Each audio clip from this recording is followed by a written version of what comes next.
Hi, welcome to another episode of Nari Shakti with me. Today I have Srishti.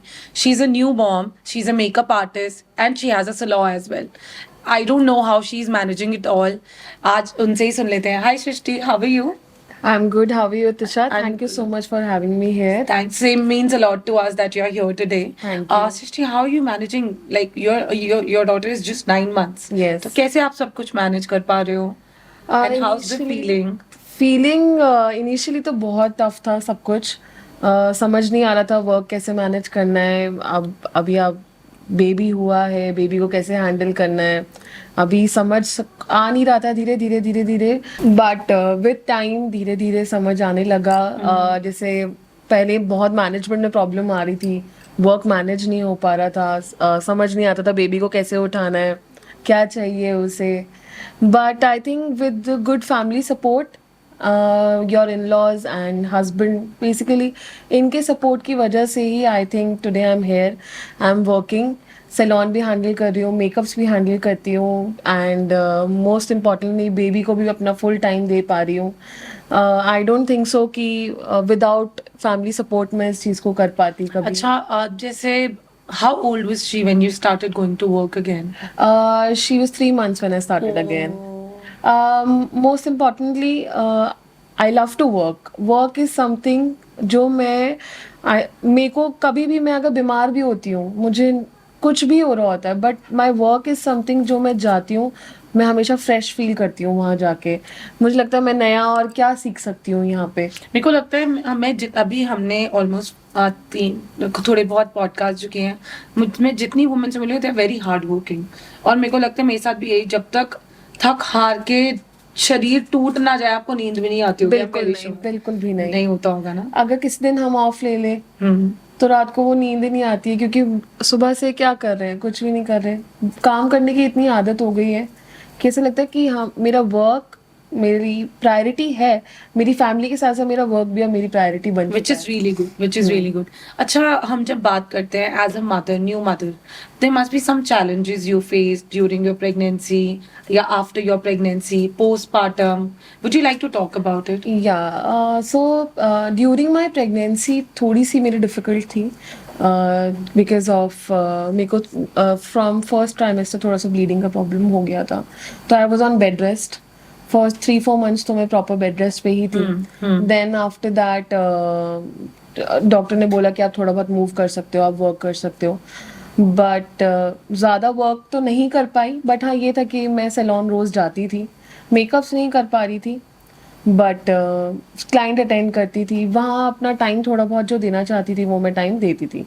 तो यार, जब मैं बात करूँ, जो एक लड़की काम कर रही है इतने सालों से, एकदम से बेड पे आ गई, बहुत डिफिकल्ट होगा. I am very sure. So first 3-4 months तो जब मेरा हुआ कि मेरे को बेड रेस्ट पे रहना है, तो वो टाइम तो बहुत टफ था मेरे लिए. एक तो समर्स थी, फर्स्ट प्रेगनेंसी, पता नहीं है क्या करना है, क्या फीलिंग्स है. नॉजिया बहुत ज़्यादा था, कुछ भी नहीं खा पाती थी, कुछ भी, नथिंग. मतलब कुछ भी, ना खाना ना मीठा. इनफैक्ट पानी भी पीती थी तो वो भी मेरे को स्टे नहीं कर रहा था. मेरा इतना ज़्यादा नॉजिया का प्रॉब्लम था. उस सिचुएशन में घर में, क्योंकि ऑब्वियसली बेड रेस्ट है तो कमरे में ही रहती थी. बट ये है कि मम्मा आते थे, मेरी मदर इन लॉ आते रहते थे, मुझे देखते रहते थे. मेरे हस्बैंड, माई फैमिली ऑल्सो, भैया भाभी घर में है, तो वो आते रहते थे, देखते रहते थे. बट लेकिन वर्क एस्पेक्ट से तो थोड़ा मिस होता होगा. वर्क एस्पेक्ट तो मैं बहुत मिस करती थी. इनफैक्ट मेरा वर्क काफी ज्यादा मैनेजमेंट भी प्रॉब्लम आया था. क्लाइंट बहुत मिस कर रहे थे सारे. एक सबके कॉल्स आते थे कि कहाँ हो, वर्क आप कहाँ हो. अब उस टाइम पे आप बता भी नहीं सकते सबको. एग्जैक्टली. हाँ, अब इंडियन सोसाइटी है, मम्मा कहते हैं नहीं बताना फॉर 3 months. तो सबको बोलो नहीं, वो थोड़ी सी कमर में लग गई है, बेड रेस्ट हो, क्या करूँ. हाँ, वो वाला टाइम बहुत टफ निकला था मेरा. क्योंकि काम, अब आप मानो मैं सुबह 10 बजे जाती हूँ और रात को 8-9 बजे तक आती थी मैं, बिफोर माई प्रेगनेंसी.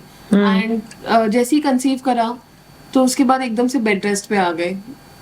तो वो टाइम, सबका सपोर्ट भी होता था, पर वो टाइम काटना बहुत टफ होता था. रोज ऐसी घड़ी देखती रहती थी मैं कि अच्छा चलो अभी दोपहर हो गई है, अब शाम हो गई है, अब ये अब थोड़े दिन और रह गए, मतलब थोड़े कितना दिन और रह डिफिकल्ट लोगों को लगता है, जैसे हस्बैंड्स को भी लगता होगा क्या किया, कुछ भी तो नहीं किया यार, बच्चा ही तो पैदा किया है। गए। बट ये बहुत डिफिकल्ट जर्नी है, बहुत बहुत डिफिकल्ट, और डिफिकल्ट सबकी है। प्रेगनेंसी मुझे लगता है डिफिकल्ट डिफरेंट होती है। सबकी हर एक हर एक, आप किसी से कंपेयर, ना आप किसी को गाइड कर सकते हो, कभी ना नहीं। आप किसी को सही राह दिखा सकते हो, नहीं। ना आप पेरेंटिंग के बारे में बोल सकते हो। कभी every child is different Different. And I feel every pregnancy is different. आप कुछ नहीं किसी को, हाँ आप अपना एक्सपीरियंस शेयर कर सकते हो, बट जरूरी नहीं है जो आपको हुआ वो हुआ, क्योंकि if I talk about my pregnancy, touchwood I was very fortunate, मेरे को कुछ भी नहीं हुआ। मैंने तो फर्स्ट मंथ से आई स्टार्टेड गेनिंग वेट, बस मैं संडे टू संडे जो खाती थी मैं उल्टी करती थी। I don't know what's wrong, अगर मैं संडे पानी भी पी रही हूँ मैं उल्टी करूंगी, वरना मैं पूरे हफ्ते ठीक हूँ। ओह और अब when I delivered राब्या, I breastfed her for 16 months, तो उसमें भी वो संडे टू संडे वो मेरे को छोड़ती ही नहीं थी। मतलब मैं पूरा टाइम रूम में होती थी। उसको प्रॉब्लम थी कि संडे कहीं बाहर घूमने ना जाए, तो हर संडे मेरे को प्रॉब्लम होती थी। अदरवाइज मैं क्या करती थी, I used to pack my bag, इतना बड़ा पैक किया, उसमें सामान डाला, चीजें डाली, खाना पीना, दलिया डाला। मैंने पूरी प्रेगनेंसी में दलिया बहुत खाया था, और मैं निकल गई।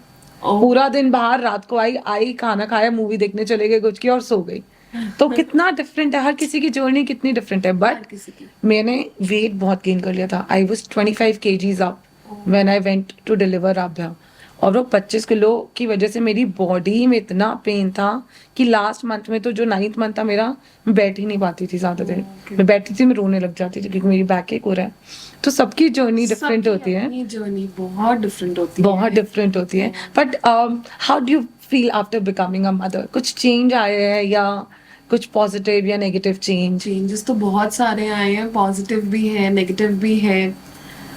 अब लगता है कि वो वाला टाइम जो सब बोलते थे ना कि बेटा अभी बच्चा अंदर है, कोई नहीं, ऐश कर ले, आगे पता लगेगा, तो वो वाला पता लगता पता है चल मुझे रहा कि है। बात ठीक है। अभी तो समाया ने वॉक करना शुरू ही नहीं किया, अभी तो walk पता करना है। चलेगा। अभी तो शी स्क्रॉल, वो से क्रॉल करना शुरू करा है, तो आई नो वो कैसे उसको हैंडल करती हूँ, कहाँ कहाँ बेड रेल्स लगानी पड़ती है हमें, कहाँ बैठी है, क्या कर रही है, और एक ये भी होता है ना, अगर बच्चे की आवाज नहीं आ रही तो डर लगता है। कहाँ कहाँ पे है वो, हाँ, क्या कर रही है? कुछ खा तो नहीं लिया? उसके मुंह में तो कुछ नहीं है।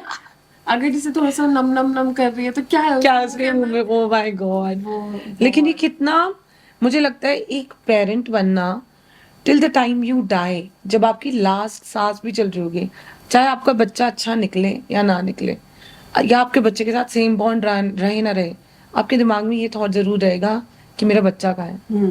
है ना? मेरे को लगता है ये चीज हमें, एक माँ बाप के दिल में रहेगी ही रहेगी, मेरा बच्चा कहाँ है। चाहे वो उसने पूछा हो ना पूछा हो, पूरी जिंदगी उसके साथ तुम रहे ना रहे, तुम्हें चाहे वो उसने निकाल दिया हो घर से, आजकल बहुत होता है, बट माँ बाप के दिमाग में वो थॉट रहता है हमेशा कि मेरा बच्चा कहाँ है, वो ठीक रहे बस। और पहले ना मेरे को बहुत फनी लगता था, मैं आपको सही बताऊं, कि मम्मी पापा ऐसे करते हैं, है ना? हाँ। मम्मी अगर जैसे मैं कहीं घूमने जा रही हूँ, तो क्यों जा रहे हो, हाँ। कहाँ जा रहे हो बेटा, कितने बजे आओगे। मेरी ना, मैं आपको एक बात बताती हूँ आज, मेरी ना मेरी मम्मी से बहुत लड़ाई होती थी, क्योंकि मेरे को घूमने का बहुत शौक, बहुत शौक। और कुछ ये कह लो, एक मैं अपने घर की फर्स्ट चाइल्ड हूँ, तो सब बहुत ज्यादा प्रोटेक्टिव रहते थे कि आप कहाँ हो, कहाँ कहाँ जा रहे हो। तो पेरेंट्स से ना बहुत लड़ाई होती थी कि मेरे को घूमने दो, रात को जाने दो, करने दो। तो मेरी मम्मा ने कहती थी बेटा तेरा बच्चा होगा तब बताओ, तेरे को पता लगेगा कि जब रात को बच्चा कहीं जाता है ना तब कैसे होता है। अभी तो शुरू ही नहीं हुआ। अब मैं आपको एक बात बताऊं, मैं अपनी जैसे अगर मुझे सुबह अर्ली मॉर्निंग मुझे कहीं मेकअप पे जाना है, तो समाया वो मुझे कई बार अपनी मदर इन लॉ के पास सुनाना होता है। मेरी मदर इन लॉ ने कभी मेरे को आज तक मना नहीं करा उसको टेक केयर करने के लिए। In fact she is the one जिनकी वजह से शायद मैं आज काम पे दोबारा हूँ। तो हम मेक श्योर करते हैं, मैं और संचित हम दोनों मेक श्योर करते हैं कि समाया हमारे पास ही सोए रात को, क्योंकि वही टाइम होता है जो साथ में था। हम साथ में हैं। तो जब वो रात को नीचे सो रही होती है जबकि वो घर में है, तब भी बैक ऑफ द माइंड मेरे दिमाग में ये लगा रहता है कि अच्छा अभी उसने दूध पी लिया, उसका नापी चेंज हो गया होगा, जबकि आई नो कि मेरे से ज्यादा टेक केयर मेरे इन लॉज करते हैं उसका। बट एक back of the mind mother का जो दिमाग है कि अभी मेरा बच्चा क्या कर रहा होगा, अच्छा वो सो रही होगी, अच्छा उसने अभी क्या रात को नाइट सूट पहन लिया सोते हुए। ये चीजें इतनी चलती है। और आज मैं फील करती हूँ कि अगर समाया कहीं घूमने जा रही है तो नेचुरली मैं उसको बोलूंगी कि मुझे अपनी लाइव लोकेशन भेज, मुझे बता कहाँ पे है, कितनी देर में घर अब पता चल रहा है। एंड यही चलता रहता है कि अभी कहाँ है, क्या करिए। और अब मैं रियलाइज करती हूँ कि वो कहीं पे भी जा रही है, अगर मैं सोचूं समाया कहीं घूमने जा रही है, बड़ी हो गई है, मैं घूमने तो मैं एक्चुअली कॉल करके पूछूंगी। मुझे मन में डर लगा सारा टाइम रहेगा कि हाँ, मैं डर क्या एक और मुझे लगता है रहेगा once you become a mother ना, उसके बाद आप अपनी मदर से भी बहुत क्लोज हो जाते हैं, एग्जैक्टली। क्योंकि आप वो रिलेट करने लग जाते अब हो। मैं हर चीज रिलेट कर पाती हूँ कि मैं अगर ऐसा कर रही हूँ तो मेरी मम्मा को ये फील हो रहा है, अगर समाया मेरे साथ ऐसा करेगी तो मुझे ये फील होगा। तभी कहते हैं ना, मम्मी से जब लड़ाई होती है, बेटा तू माँ बन जा तब बताऊंगी। ये मम्मी हमेशा मुझे यही कहते आते थे, हम्म। और वो समाया के होने से पहले तक भी यही कि बेटा अगर ये बेटी हो गई ना तब पता चलेगा। तब पता लगेगा कि कैसा होता है बेटी को और पालना, तब आप कैसे बोलते थे? क्या होता है, मैं देख लूंगी अपने अपने बच्चे को, मैं तो पूरी आजादी दूंगी, मैं तो ये करूंगी, मैं वो करूंगी। फ्रीडम पूरी देनी है, बट एक जो मतलब माँ का दिल, मदर प्रोटेक्शन वो नहीं जाती नहीं है जा मदद से। सकती, वो नहीं जा। मुझे लगता है बच्चा कितना भी बड़ा हो जाए, आज अगर मैं कहीं जा रही हूँ, मैं यहाँ पे भी आई हूँ तो मेरी मम्मा का कॉल आया, पहुंच गई, हाउ पहुंच गई स्वीट। ना, हाँ, हाँ जी पहुंच गई हाउ मम्मा। स्वीट यार, हाउ तो स्वीट। ये मदर का रहता ही है, मदर का चाहे वो रहता ही है। बेटा हो या बेटी हो। मदरहुड एक ऐसी चीज है जो आप किसी को देख के आपके अंदर नहीं आता, ये आपके मेरे को लगता है व्हेन आप एग्जैक्ट उसको व्हेन birth यू आर करते व्हेन हो यू ना। कंसीव ओनली, तब वो आपके अंदर आने लग जाता आई है। Don't think I don't think conceive, but जब आई थिंक उस बच्चे को आप डिलीवर करते हो और आप उसको सबसे पहले अपने आंखों के आगे देखते हो कि ये मेरे अंदर था, वहां से एक जो जर्नी स्टार्ट होती है एज अ मदरहुड, वो बहुत आपको चेंज कर देती है। वो आपकी पर्सनालिटी, आपके तरीके को, आपके बात करने के तरीके को, आपके सोचने के मेरे को लगता तरीके है को, आपका आउटलुक ही चेंज कर देती है लाइफ को देखने का। एग्जैक्टली। हाँ, मैं जो पहले थी शायद मैं अब वो नहीं हूँ। पहले मैं जो क्या हो रहा है, ये सब क्या चल रहा है, हाँ नाउ यू जी, बिकम काम, हाँ मोर काम। जी, क्या हो रहा है, वाह। क्या कर रहे हो आप। अच्छा ठीक है। क्योंकि वो बच्चे को सिखाना है ना। डेफिनेटली मुझे ऐसा लगता है मैं ज्यादा चिल्ला के बोलूंगी और मेरे से ज्यादा चिल्ला के बोलेगी मुझसे। अच्छा, पोस्टमार्टम की बात करते हैं। सो जब आपने कंसीव किया था या उससे पहले पोस्टमार्टम के बारे में आपको पता था? Your family was okay talking about it? कभी किसी ने बताया, मम्मा ने या मदर इन लॉ ने या बहन ने या भाभी ने, कि पोस्टमार्टम जैसी चीज एग्जिस्ट करती है? पोस्टमार्टम का मेरे को मेरी को सिस्टर, मेरी भाभी ने, उन्होंने बताया था। उन्होंने मुझे समझाया था कि पोस्टमार्टम एक्चुअली होता क्या है, कोई इस चीज़ के बारे में बात नहीं करता। पोस्टमार्टम बहुत, उसे बोलते हैं ना एक तरीके से, सही में वो 4th ट्राइमेस्टर होता है लाइफ का। वो 3 ट्राइमेस्टर्स नहीं होते प्रेगनेंसी के, 4 4 ट्राइमेस्टर्स होते हैं, और दैट ये 4th ट्राइमेस्टर जो होता है, ये बेबी ब्लू नहीं है, इसको पोस्टमार्टम डिप्रेशन ही कहते हैं। और ये होता है, बहुत ब्लेस्ड हूँ मैं इस चीज़ में कि शायद मेरी वो फैमिली इतनी सपोर्टिव उस टाइम पे हुई कि वो पोस्टमार्टम मुझे इतना ज़्यादा हिट नहीं करा। फिजिकली चेंजेस से तो मैं बहुत डिप्रेस्ड ऑलरेडी थी, मैं बहुत रोती थी, बहुत। इनफैक्ट जब मैंने डिलीवर किया था तो स्टिचेस का तो पेन था ही, but side by side baby को हैंडल करना नहीं आता। एग्जैक्टली। कि बेबी कैसे उठाऊं, वो रात को रो रही है, बैठने में थोड़ी सी प्रॉब्लम हो रही है बिकॉज ऑफ माई स्टिचेस, और उसको फीड कराना नहीं आ रहा है। हेल्प है मेरे साथ में, मेरे पूरी प्रॉपर फुल टाइम हेल्प है, बट मैं इतनी एग्जॉस्ट हो जाती थी कि मुझे समझ नहीं आता था कि उसको फीड कराना है तो कराना कैसे है। ये बहुत ज़्यादा चैलेंजिंग रहा है मेरे लिए। उससे ज़्यादा चैलेंजिंग मेरे लिए फूड। आई थिंक मेरे घर वालों ने इस चीज़ में बहुत सपोर्ट करा है कि उन्होंने इस चीज़ को अच्छे से समझा है और डॉक्टर्स की बात को समझा है कि घी तेल ये सब वगैरह कुछ नहीं देना है। एग्जैक्टली। ये जो चीजें ये बॉडी को हार्म करती है आज की डेट में, ये चीजें आप कोई मेरे घर में मुझे किसी ने भी एक्सेस ऑफ घी नहीं दिया। कोई जो रिक्वायरमेंट थी उतना, हाँ। रिक्वायरमेंट के हिसाब से दिया, क्योंकि सर्दियों में समाया हुई थी एंड प्लस नॉर्मल डिलीवरी थी, तो बॉडी को रिकवर होने में थोड़ा सा टाइम लग रहा था क्योंकि विंटर्स बहुत ज्यादा थी, बहुत ठंड आ गई थी।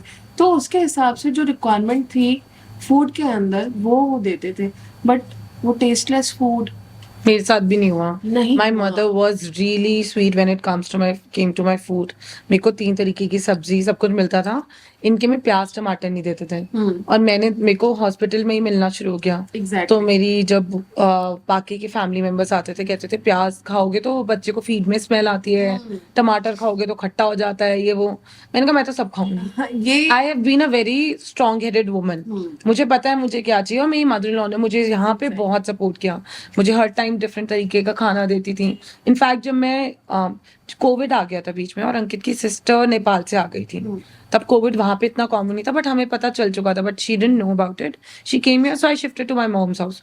मेरी मम्मा ने उतना नहीं किया जितनी मेरी मदर इन लॉ ने किया। Exactly. दैट्स चीज I will not like through out my life में कभी नहीं भूलूंगी कि जितना अच्छा उन्होंने मुझे रखा, मेरी मम्मा भी नहीं रख पाई। ये बात एक्चुअली मैं फैक्ट आपको बताऊं, ये चीज मैं खुद भी, मैं सबको ये बात बोलती हूँ कि मेरी प्रेगनेंसी में जितना टेक केयर मेरी मदर इन लॉ ने मुझे किया है, मेरी मदर शायद उतना नहीं कर पाती। नहीं कर पाती। That's true. और आज मैं आपको यही बोलती हूँ, आज मैं काम पे भी जा रही हूँ तो मैं शायद उनकी वजह से ही हूँ, एंड माय हस्बैंड। मैंने 21 जब पोस्टमार्टम का 21st 22nd डे था, मैंने गिव अप कर दिया था। मैंने कहा मेरे को कुछ हो जाएगा अगर अब मैं घर में रही। मैं कहा मेरे को बच्चे से, कोई बोलते ना बच्चे से ही प्रॉब्लम होने लग जाती है, हर चीज। मुझे किसी चीज से दिक्कत नहीं हो रही थी, मुझे सिर्फ अपने आप से प्रॉब्लम हो रही थी। मैं अपने आप को ना फेस ही नहीं कर पा रही थी। मैं रेडी होती थी, मेरे को कुछ भी अच्छा नहीं लगता था। मैं समाया को उठाती थी, मुझे ऐसा लगता था कि वो मैं क्यों कर रही हूँ ये सब। मुझे बच्चे से प्रॉब्लम नहीं हो रही थी, बट मुझे अपने आप से इतनी प्रॉब्लम होने लग गई कि मुझे बाहर निकलना ही पड़ेगा। क्यों? क्योंकि उस कमरे में रह के मैं अपनी आइडेंटिटी खो रही थी। मैं। दैट्स और ट्रू। मुझे ऐसा लग रहा था कि मैं बच्चे को समझ ही नहीं पा रही हूँ। And to be very honest, मैं सिर्फ 2 घंटे के लिए गई थी, सिर्फ 2 घंटे के लिए। एंड यू वर और मैं इतनी खुश happy. हो गई, इतनी खुश कि मैंने वापस आके, मुझे ऐसा लगा और ज्यादा प्यार हो गया अपने बच्चे से, क्योंकि एक सेपरेशन भी हुआ 2 घंटे का। which मैं is घर आई- important, which is exactly important. वरना मुझे कुछ ऐसे फील नहीं हो रहा था शुरू में उसके लिए। ठीक है, मामा बन गए, ओके, फीड कराना है बच्चे क्योंकि को। आपकी लाइफ का इतना बड़ा चेंज आया, लेकिन आपको टाइम नहीं मिला उसको समझने का। एग्जैक्टली आपके ऊपर एकदम से सब आ गया, और वो आता गया, बीच में ब्रेक ही नहीं आया ब्रेक नहीं आया समझने का। हाँ। अब वो मैं गई, मैं 2 घंटे का वो सेपरेशन हुआ। वो 2 घंटे के बाद जब मैं घर आई तो मुझे सा, हाँ मेरे बच्चे को अब मुझे दो। ये हाउ तो स्वीट। ये पोस्टमार्टम था मेरा। हस्बैंड के साथ भी काफी होती थी मेरी, के साथ बहुत लड़ाई हो जाती थी कई बार तो। And hats off to him कि वो अपना पेशेंस नहीं लूज करता था इस चीज में, कि मतलब मैं कई बार बहुत चिल्लाती थी कि मेरे को नहीं समझ आ रहा था ये होता क्या है ये सब, जबकि मुझे इसकी नॉलेज दे दी गई थी। नहीं यार, मेरे को लगता है बताने में और फील करने में बहुत डिफरेंस होता है। Exactly. उस टाइम पे मुझे ऐसा लगा था कि नहीं मुझे कुछ नहीं होगा, मैं निकाल लूंगी इस टाइम को, बट नहीं। पोस्टमार्टम डिप्रेशन फैक्ट है, और ये सच है कि सब। Do you think we should be more vocal about it? हमें इस बारे में बात करनी चाहिए, और हमारे घर वालों को ये चीज, जब आप इस चीज का और ध्यान रखना चाहिए कि जब आप एक बच्चा डिलीवर करके एक औरत आ रही है, तो एक औरत का भी जन्म फिर से हो रहा है। बिल्कुल। हमें उसको भी उतना ही प्यार करना है, सिर्फ ध्यान नहीं रखना, मैं उसको प्यार भी उतना ही करना है, उसको वैल्यूड फील कराना है। क्योंकि जब मैंने जब डिलीवर किया राभ्या को, मेरे को बहुत गंदा पोस्टमार्टम हिट किया। मैंने अपना 30th बर्थडे रूम में अकेले रोके निकाला, क्योंकि अंकित चला गया office. I don't know, he never did that, but उस दिन वो चला गया ऑफिस, और मुझे नहीं पता, मैं पूरे दिन मेरे पास कोई नहीं आ रहे, राभ्या उठ रही है, उससे बात कर रहे हैं, तो मुझे फील हुआ यार मेरे को भी तो फैमिली चाहिए, मेरे को भी तो प्यार चाहिए। आप बच्चे के लिए आ रहे हो, बच्चा उठ गया चलो ले लो गोदी, बच्चा सो गया सोने दो, आप सो जाओ, आप रेस्ट करो, बाहर पार्टी चल रही है आप सो जाओ, बिल्कुल है ना? तो ये गलत है। या तो आप पूरा सपोर्ट करो कि अगर आपकी बहू का या आपकी भाभी का या आपकी बीवी का 40 डेज का चल गया, you want to follow something, तो वो पूरा घर फॉलो करे ना। आप बाहर पार्टी कर रहे हो, दारू चल रही है, आप चिल कर रहे हो अपना, और आप कहते हो तू अंदर सो जा, ठीक है, चलो यहाँ तो मेरा रूम, और यहाँ पे बाहर पार्टी चल रही है, और मैं बाहर नहीं आ सकती। मैं 20 दिन 25 दिन इस चीज को मैंने सहा। उसके बाद मैंने कहा मैं तो बैठूंगी बाहर। मैंने कहा मुझे भी हंसना है, बिल्कुल मेरे को भी हंसना है, मेरे को भी अपने अब सबके साथ बैठ के I want to feel loved. Exactly मैं एक दिन अपनी मदर इन लॉ के आगे रो पड़ी। मैंने कहा आप सिर्फ कह रहे हो ध्यान रखो, सो जाओ, लेट जा, सो जा। मैंने कहा कोई ऑन ऑफ का बटन थोड़ी है कि अभी ऑफ किया सो गई। अभी ऑन किया उठ गई, ऐसे नहीं होता। बच्चा सोया तो मैं सो जाऊं, ऐसे कैसे हो सकता नहीं है? हो सकता, वो मैंने कहा possibility लेकिन आप लोग सब बैठ के खेल रहे हो, आप लोग मेरे को भी बिठा सकते हो। फोन मत यूज करो, आंखें कच्ची हैं। टीवी मत देखो, आंखें कच्ची हैं। बात मत करो ज्यादा, तबीयत खराब हो जाएगी। मैंने कहा मैं नहीं कर पाऊंगी। मैंने कहा I am going mad. Exactly. मैं रोने लगी। मैंने कहा मम्मा मैं नहीं कर पा रही, बिल्कुल, मैं नहीं कर ये पाऊंगी। चीज़ें, ये हमें इसके लिए वोकल होना पड़ेगा। And to be very honest, families को ओपन होना पड़ेगा कि हाँ, ये पोस्टमार्टम एक ऐसी चीज़ होती है जहाँ पे 9 मंथ्स तक तो जो लड़की है, आप ध्यान से चलो, बेटा आराम से बैठो, बेटा ये मत खाओ, ये मत उठाओ। जैसे ही बेबी हो गया, सारा अटेंशन बेबी बे- को आ गया। हाँ, और और बस आपके लिए आप रेस्ट करो आप ये अच्छा ये खाना खा लो और रेस्ट बेबी को करो। फीड कराओ, ये हाँ। मत खाओ बेबी को ये फीड कराना है, राजमा नहीं खाओ ये करना है। वो सारा बेबी सेंट्रिक हो जाता है। वो वो baby एक centric एक हो 9 जाता महीने है। आपको जो अटेंशन मिली वो वो एक कहाँ गई? सेकंड में एक गायब हो एक जाती है। घंटे में वो गायब। खत्म वो। तो सोचो एक आदमी, एक औरत पे कैसी फीलिंग आती होगी कि Definitely. एक घंटे में वो सब वैनिश्ड। सब vanish. To be very honest, इस चीज में मैं सही में बहुत अपनी इन लॉज को और अपनी फैमिली को बहुत थैंक यू करती हूँ। मुझे इस फेस से कोई नहीं निकाल पाता अगर वो लोग सपोर्टिव ना होते। हाँ, आप कहते हो ना कि एक अच्छा हस्बैंड होना बहुत जरूरी है आपके पोस्टमार्टम में।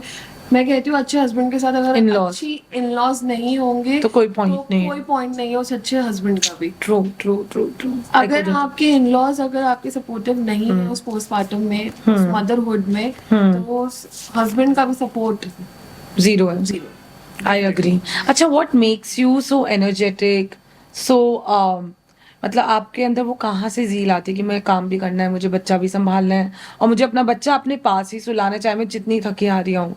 क्या चीज़ है, एक मोटिवेशन जो आपको which keeps you going? Actually सुलाने का तो ये है समाया को कि पूरे दिन मेरे साथ नहीं होती है, तो वो रात को एक कडल टाइम होता है हम Exactly, तीनों का, hug एक फैमिली time, हाँ। टाइम होता है। हम एक्चुअली ना मैं और संचित हम मूवीज देखते थे, तो उसको बेबीज के साथ पेरेंट्स से टाइम स्पेंड करते थे, हम उसे हमेशा मैनिफेस्ट करते आ रहे थे। और in fact Samaya is actually our manifestation only, because मेरे हस्बैंड को सिर्फ बेबी गर्ल ही चाहिए थी। आई नो Only आपके baby घर में girl। मोस्टली सारे बॉयज ही हैं। हाँ, मोस्टली क्या एक जनरेशन ऐसे है कि बॉयज की ही है। तो my daughter is the one Oh, after wow. 50 years. Manifest करा था हमने कि हमें डॉटर हो। मैंने तो क्या ही करा था, बिकॉज मैं तो अपनी हेल्थ में ही परेशान थी। मेजर मेरे हस्बैंड ने ही मैनिफेस्ट किया था सारा। Oh wow. और एक्चुअली मैं कहती हूँ ये आपका मैनिफेस्टेशन ही है आपके सामने। And she's adorable, I must tell you. Thank She's a very cute child. She's a very Thank you cute so child. much. लेकिन भूत बनाएगी तेरा वो। बहुत ज्यादा। राबिया मेरा बना रही है। I'm sure. अभी बनना शुरू हो you will गया है। get a best friend, like a best friend for life. मैं और मेरी डॉटर बैठे ना, हमें कोई नहीं चाहिए। एग्जैक्टली। मेरे को सब, मैं गुड़गांव जाती हूँ रहने, सब कहते हैं तू फोन कर लिया कर, तू आती है। मेरे को जरूरत ही नहीं लगती कि मेरे को फ्रेंड्स को कॉल करके बुलाना है। I am enough with my daughter, is enough for me. हम दोनों चिल कर रहे हैं, खा पी रहे हैं, पेंटिंग कर रहे हैं, चिल कर रहे हैं। बिल्कुल। एंड और कब रात हो जाती है हम सो जाते हैं, पता सुबह नहीं उठ के लगता। अगला दिन शुरू हो जाता है। हाँ, ऐसा पॉइंट होता है जो मुझे लगता है राबू अब मुझे ब्रेक दे, आधा घंटा बाहर जाके बैठ। पर लेकिन मुझे नहीं चाहिए यार कोई और। आई wanted a girl, even I would desperately wanted a girl child, क्योंकि मेरा कभी बॉन्ड नहीं रहा अपनी मदर से। मैंने कहा मुझे बेटी चाहिए, मैं उसके साथ अब जाती हूँ, हेड वॉश करा लिया, हम फुकेत गए, मैंने उसके साथ स्पा कराया। Wow. तो I think it's a different feeling when you have a daughter and we are blessed to have one. आज हम 9 देवियों में से स्कंद माता की बात कर रहे हैं, which is very motherly, protective, peace, calm. How do you relate yourself with it? Peace and calm तो आई थिंक After- आप एक मदरहुड में आते हो, आपके अंदर ऑटोमेटिकली वो आ जाता है आपको क्योंकि अगर आप शांत नहीं रहोगे तो आई थिंक आप उस सिचुएशन को नहीं समझ सकते। मैं कहती हूँ गुस्सा बहुत आता है, समझ नहीं आता रात को बच्चा रो रहा है क्या करूँ, वो रोए जा रहा है। बट अगर आप शांत दिमाग से नहीं सोचोगे तो आप बच्चे को नहीं हैंडल संभाल कर सकते, आप नहीं संभाल सकते हो। तो काम रहना, शांति से सिचुएशन को हैंडल करना, ये मदरहुड का आई थिंक आप माँ बनते हो तो गिफ्ट है, मेरे को लगता है ये, गिफ्ट है। definitely gift है। और मदरहुड के बारे में कुछ और बोलना चाहोगे? आई थिंक मदरहुड सबसे ब्यूटीफुल फीलिंग है एक लड़की की लाइफ में।